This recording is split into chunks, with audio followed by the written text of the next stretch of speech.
Bonjour et bienvenue sur Physio Academy. Je suis Méline Dauvan, thérapeute du sport agréée au Canada.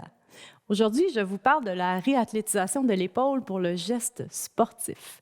Lorsqu'on travaille avec des patients, c'est primordial de combler l'écart entre la blessure et la performance. C'est vrai pour tous les patients parce que la performance, c'est relatif. C'est encore plus vrai avec nos patients sportifs. Malheureusement, encore aujourd'hui, il y a beaucoup d'emphase qui est mise de dépendance sur la thérapie manuelle. Mais avec nos athlètes sportifs, c'est très, très important de les amener plus loin dans le processus de réathlétisation.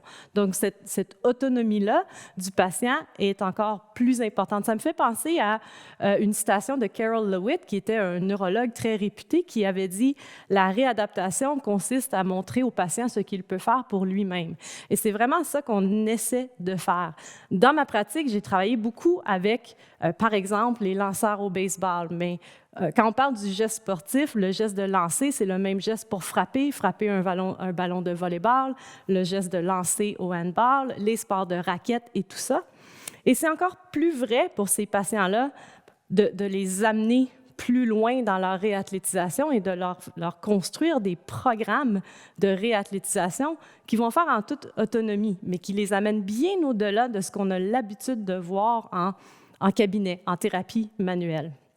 Pour ces athlètes-là, pour le geste sportif, on sait que le transfert efficace d'énergie est très, très important. Si, par exemple, le transfert à travers les hanches, le tronc ne se fait pas de façon efficace, ça veut dire que l'épaule va travailler plus fort.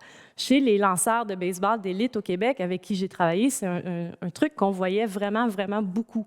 Donc, quand on arrive dans les phases plus tardives de la réathlétisation, c'est vraiment très, très important de travailler sur ces facteurs-là de transfert de l'énergie, d'accélération, de décélération. Je vous montre deux éléments aujourd'hui qui sont très important à intégrer dans le cadre de ce geste sportif-là de lancer, frapper, dans les phases de réathlétisation un peu plus tardives. Premièrement, on veut travailler sur notre mouvement de tirage, mais un mouvement de tirage qui est beaucoup plus global, qui implique tout le corps. Forcément, ce mouvement-là va impliquer, oui, la fameuse rotation externe de l'épaule, mais on veut le travailler d'une part, comme je le disais, en impliquant tout le corps, et on veut le travailler d'une façon qu'on pourra le surcharger plus que ce qu'on a l'habitude de faire tôt dans la rehab avec nos exercices de rotation externe pour la coiffe des rotateurs.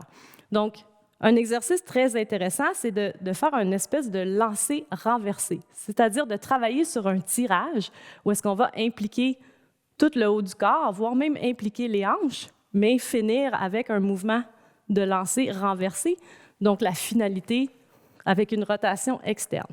Donc, on vous montre avec Alex à quoi ça peut ressembler, ce mouvement de tirage. Donc, Alex vient faire son mouvement de tirage jusque derrière. Donc, il va finir vraiment dans sa rotation externe. Et il va impliquer tout son corps. Il peut même pivoter son pied arrière, de sorte qu'il peut maintenant impliquer même ses hanches et son tronc au mouvement de tirage. Donc, c'est un mouvement de tirage vraiment très global qu'on peut venir surcharger, ici avec l'élastique, éventuellement en salle de sport avec la poulie. Deuxième élément qu'on veut travailler, permettre à nos athlètes d'améliorer leur capacité à accepter ces forces de décélération. Lorsqu'on lance une balle, un ballon, lorsqu'on frappe un ballon, lorsqu'on frappe une balle avec une raquette, on a beaucoup de décélération à absorber à travers le membre supérieur. Et donc, être en mesure d'améliorer la capacité de nos patients à tolérer ces types de charges-là, ces fortes décélérations-là, c'est très important en phase tardive de réathlétisation. Donc, on peut faire un exercice en surcharge avec une barre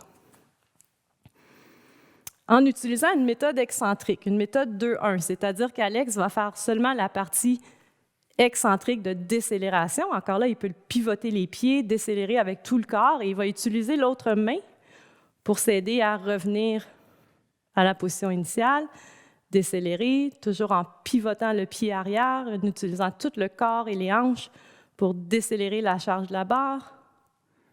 Et voilà. Donc là, on vient surcharger cette décélération-là dans un geste qui est similaire au geste de lancer frapper. Ensuite, on peut y aller avec des mouvements encore plus spécifiques à l'aide de ballons lestés. Donc, avec le ballon lesté, Alex peut venir lancer et attraper, décélérer le ballon.